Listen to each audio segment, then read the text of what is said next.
Welcome to the TufFish Show. I am so excited to bring to you Saralyn Richard. Saralyn, thank you so much for joining the show. Thank you so much for having me. I'm looking forward to this.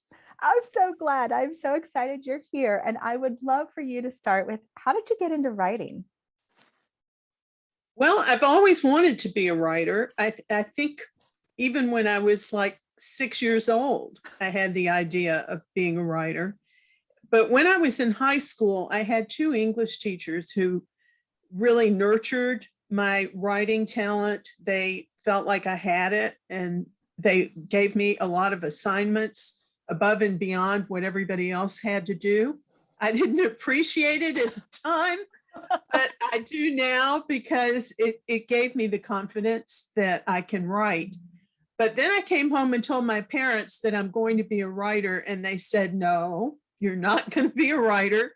You're going to have a real job. So they suggested teaching or medicine. And I sort of have the heart to be a doctor or a nurse, but I don't have the stomach for it. So I said, okay, I think I'll be a teacher. But I didn't really want that career until I got to it. And when I got to it, I realized I was so well suited for it. And I got to meet so many people, and it just enriched my life so much that it gave me a lot of stories to write. So I have no regrets about my career in education. I think it was a great training ground for being a writer, because what you actually do as a writer is observe people. And that was a great platform for a lot of decades for observing people. And I enjoyed it a lot. And I still teach. Yeah. I teach creative writing in a literature class to seniors at the Osher Lifelong Learning Institute. So I'm a lifelong teacher. I love that. But to me, there's an element of being a healer in that too. And I mean, the path may not have been there from like a stomach standpoint to go into the medical profession, but in the same breath, that idea of serving, that idea of taking care of someone, that idea of helping them to feel better, to me, that still shows up in helping them to be their best selves. That shows up in teaching and in writing. So to me, there are themes there that still showed up in the path that you did take. And I love that you talk about how teachers, they gave you more, and at the time you're like, I don't want that. Because I've had that happen too. But I'm so thankful that they did. I'm so thankful that they ignored my teenage angst about it and just said, keep on going. And so I'm so glad somebody else understands that too. I think in all professions, really, but especially in medicine and in teaching, there's a great amount of sympathy and empathy.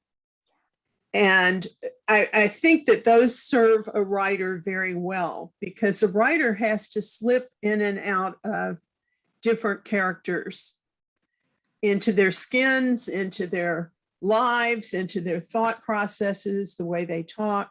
And if you love people and you can really attune yourself to what makes a person tick, you've got a real basis for being a writer. I love that you say that. So as somebody who really gets into the strength finders and things like that, one of the strengths that I particularly love and actually have is individualization, which is literally about that, like understanding how people think, how people tick, and wanting to understand it and appreciating it. And I just love that you say that, because that is so true. To get into that character, to bring them to life so that they are believable to you and to your reader and to the other characters in the space. You need to have those elements, that the observing, like you mentioned earlier, and empathy. That is so, so important. I'm so glad you said that. Thank you. And your point about creative writing, with what you teach now, how does all of that kind of weave in? Like, how do you guide your seniors so that they are they are writing in such a way? Well, I've been teaching creative writing for a long time. I used to teach it to high schoolers, and now I teach it to seniors, and it's a different experience because the seniors have had a greater exposure to life.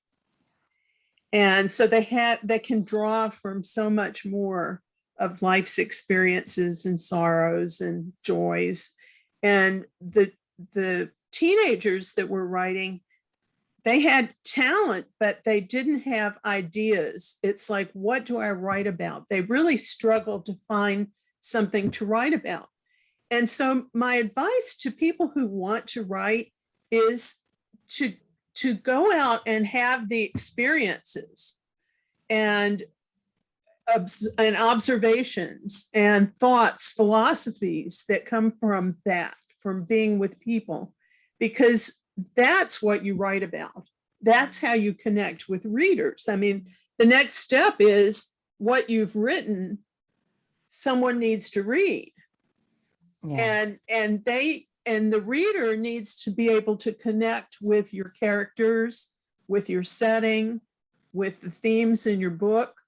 And that's how you make that happen, is to live.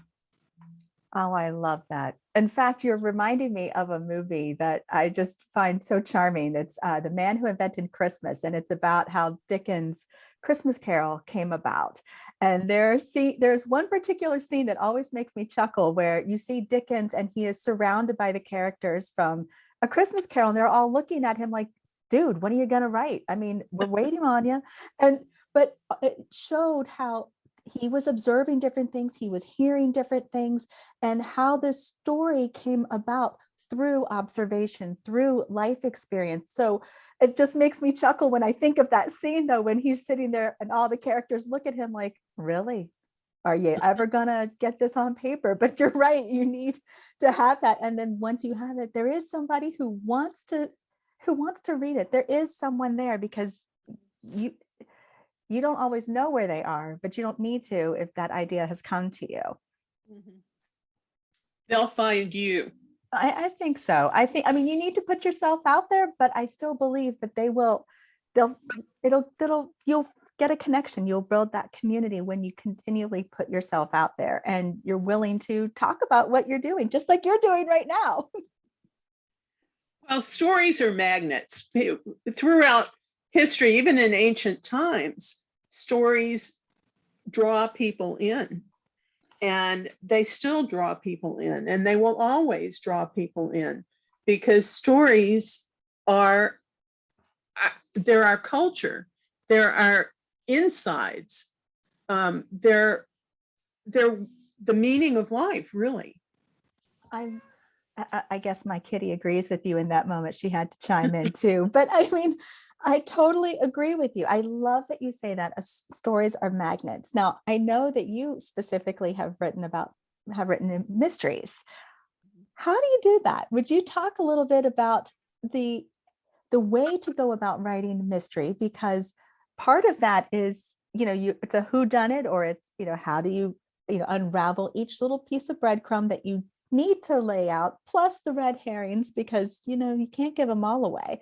And on top of it, making sure that you're building enough tension and conflict, in a sense, but really more so tension throughout the story, so that your characters are having, as I like to say, opportunities to grow and, helping them.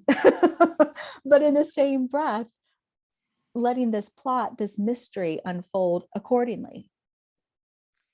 Well, I don't like the label mystery. Okay. It's not that I don't like it.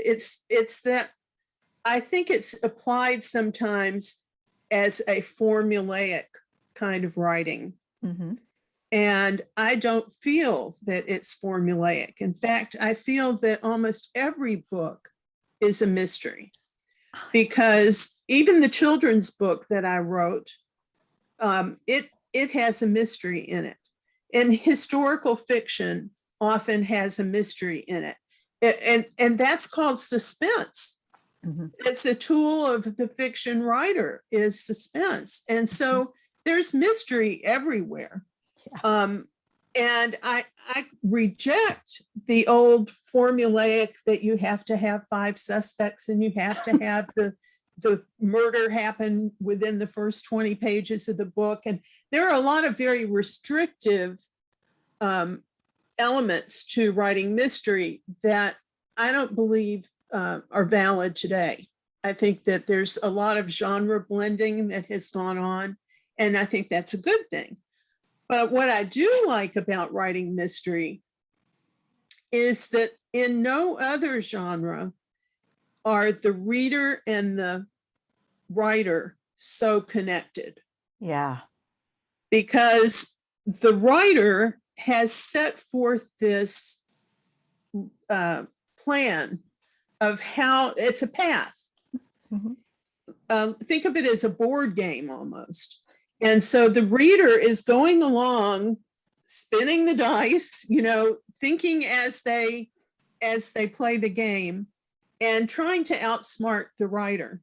Can I figure this out before the ending? Or is the ending going to be a surprise? So it turns into an intellectual puzzle, kind of a matching of wits between the reader and the writer. And it's also an emotional puzzle because the way the characters behave, it provides the major clues to the mystery. So you're looking at the way each character acts and how suspicious they are as to whether this person did the deed or not. And will he be brought to justice? Yeah. In the end, after the puzzle is solved, it's still a regular story. It still has all the elements of every other kind of novel. And it has some messages too. It has some memorable characters. It has all the things that other books have, plus this puzzle that links the reader and the writer so closely. So I think it's really fun. I do not like to pigeonhole myself so that I get stuck in a corner. Yeah. As I write. I try to leave myself some play in chapters. I do a lot of revision in my writing.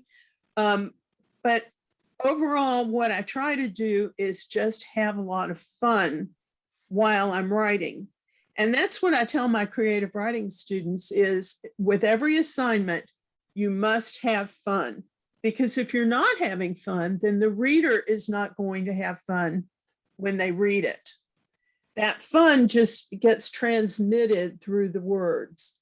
And so I want my readers to feel joy as they read these mysteries. I love that so much because you're right. I mean, when you're writing and you chuckle, or maybe your eyes are streaming or something like that, you write something and you realize that, you might need to be doing something here too, or you're reading and something happens and you weave that in, it becomes real and that character has more dimension to them. But on top of it, my favorite types of books to read, they're always going to be thrillers or suspense type of thing. Those are my top fiction favorites to read and work on, just because they are so. I loved how you described it, the matching of wits, if you will, the emotional pieces to it. And I like watching and learning from other writers in particular who I think do it well, where they build fear well, that they build emotion of tension well, that feeling of, I call it the creep factor. But when you're reading and you can you're like, oh my gosh, what's going to happen next? And then you almost want to put the book down and you want to put it back up and read it. I think that is phenomenal writing when that happens. So I love how you described that there's an intensity. There's an Yeah. intensity. And you're describing it from the reader's standpoint. Yeah. But from the writer's standpoint, there has to be that same intensity, or you Agreed. can't convey it. Agreed. So you have to live it in order to write it, I think. I agree with that. And I'm a developmental editor too. And when I'm reading, I'm looking for those same feelings and going, we need more here. This needs to build this way kind of feeling, because that's going to help strengthen up all of the characters in there and the plot. It helps move everything forward. And it also creates, I like when you see something where, a character who you didn't expect to have something happen to them happens to them. And I mean, I feel for the character, but in a sense, I kind of don't, because you need sometimes to have things happen to move forward, because that happens in life. Like you said, there's life experiences, and we all have had things that have rocked our world in some way, and we've all had things that have brought us so much joy as well. So you should see those things in books. Mm-hmm. So would you talk about, you have something exciting coming up in 2022. Would you please talk about it? Well, that's my first thriller. Speaking of thrillers. So, speaking of thrillers, and it's called Bad Blood Sisters. And it's about a girl who's approaching her 30th birthday, and she has been protecting herself after she was betrayed by her BFF, her blood sister, when she was a young girl. And that was a traumatic experience for her. And she has kind of isolated herself from life. And she works in her family business, which is a funeral parlor. So one day she's working, and a body is brought in, and it is her former blood sister. Nice. And that's the inciting incident for the story.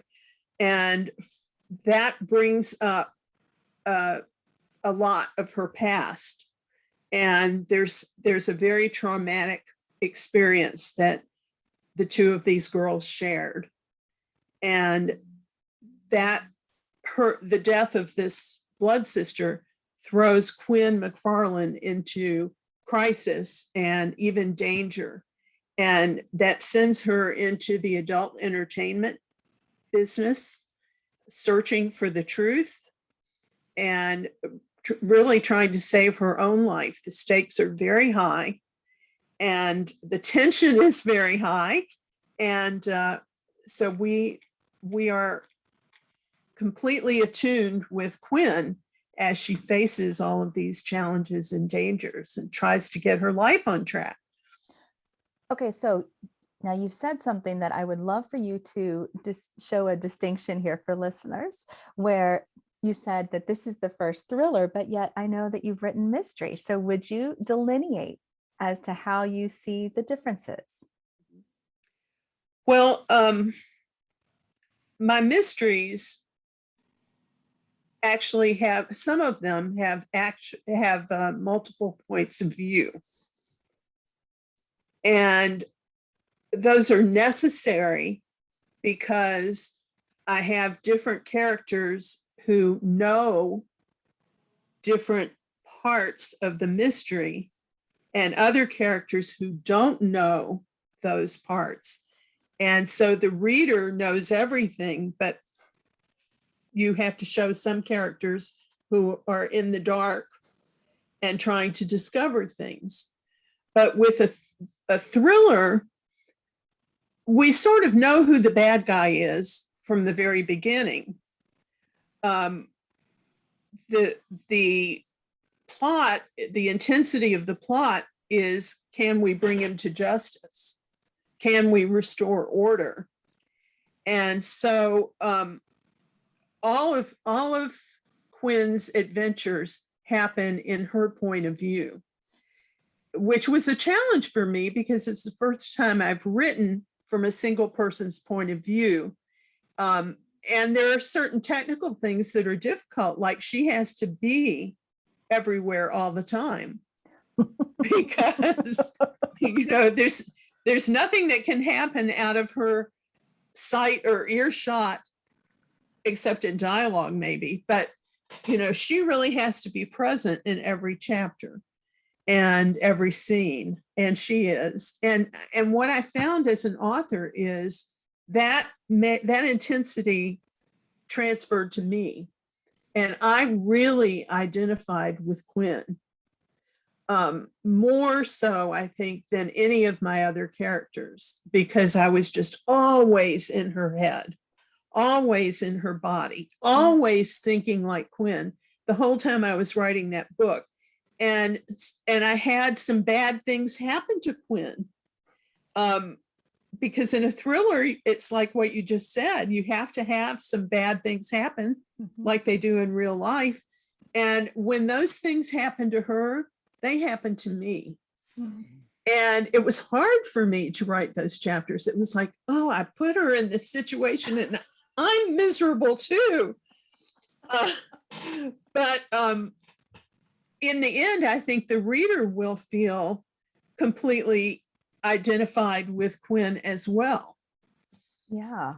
But I appreciate that. I appreciate that how you were describing that, because you're right. When you're writing a character and it feels really real to you, and you're like, oh my gosh, what have I done here?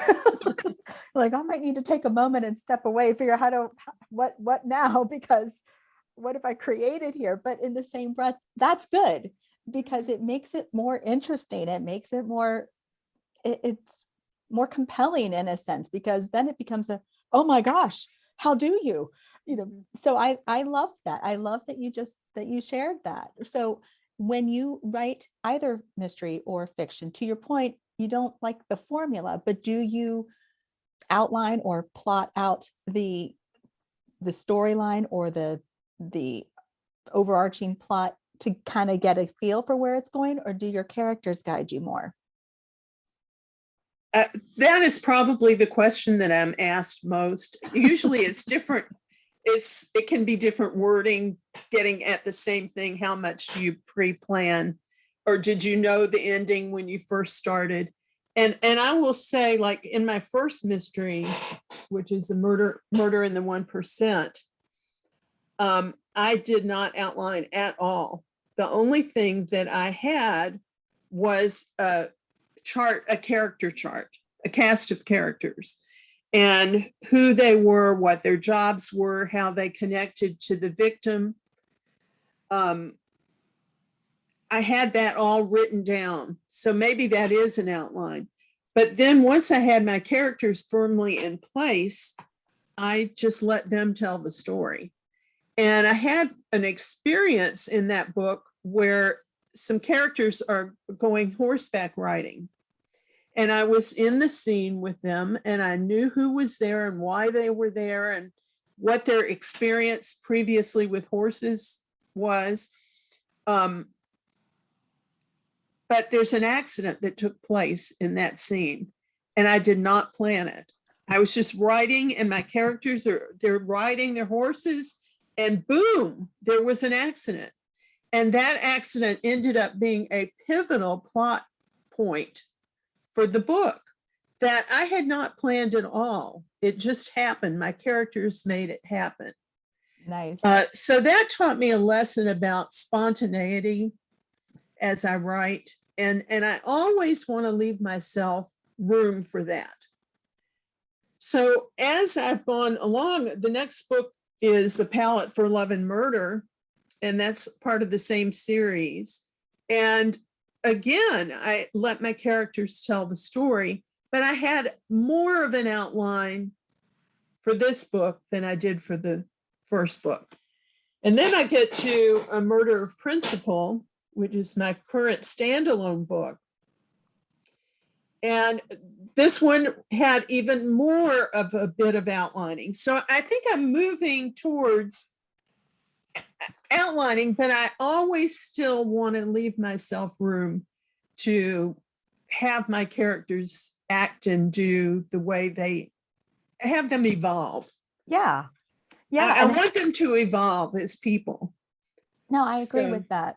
Yeah. To me, I mean, when I see someone who might be stuck with their writing, I talk with them, especially when it's nonfiction. I can help them brainstorm out what that might look like. And it kind of feels like an outline, but it still allows room for the spontaneity, for the flow to come through, if you will. But even in fiction, there's still pieces of that that might help if you're truly stuck. But in the same breath, sometimes it's write this idea of a scene, write what's coming to you and see where it takes you versus saying, well, it has to fit in this box in this space. No, why don't you write it and see where it takes you and decide later, does it, still fit? Maybe it might fit more in the middle when you thought it might be at the beginning. I don't know that you ever necessarily I don't think you have to write in order. Ultimately, it gets in the order, but it doesn't mean you had to write in the order to get there. Sometimes I've painted myself into a corner, and that's a result of not outlining. But I can always paint myself out too.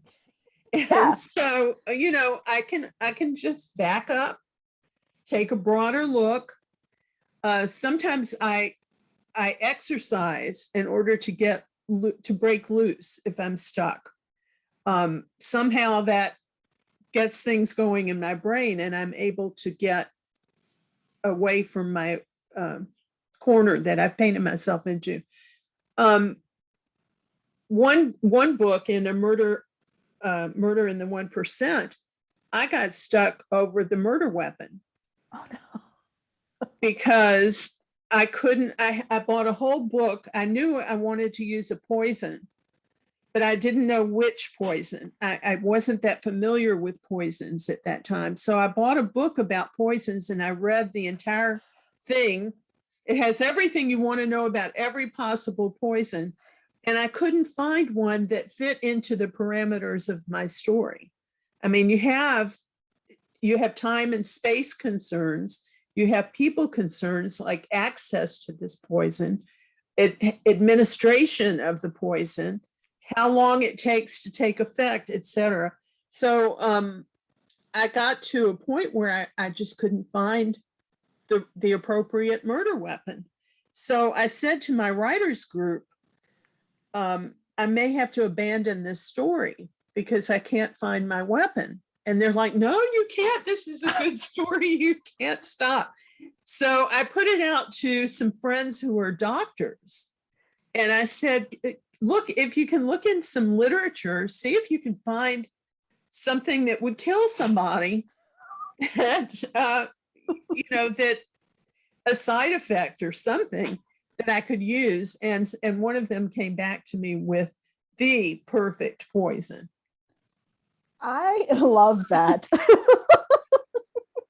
But what I heard you really describe was how to step away when something's not flowing, whatever that is, even if it's a form of writer's block and it's just you being in your own way versus you've run into a plot constraint or a situation or whatever it is.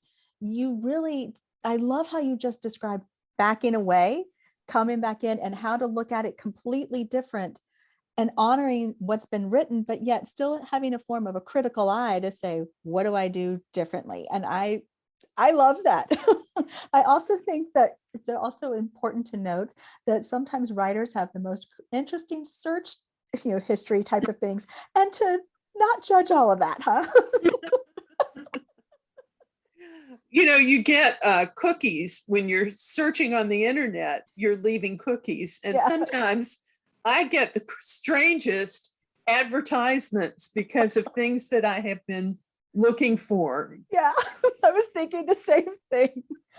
Saralyn, this has been awesome. Thank you so much for this conversation, and Bad Blood Sisters coming soon. I'm so excited for you for that. Where can people connect with you and where can they get your books? Well, my website is saralynrichard.com, and my name is spelled unusual name, saralynrichard.com. And all of my books are available autographed on that website.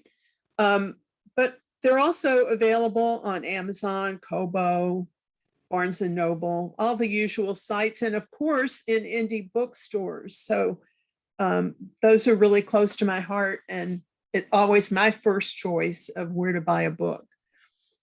Very cool. Saralyn, thank you so much for being on the show. This was so much fun. Thanks so much for having me. I loved it.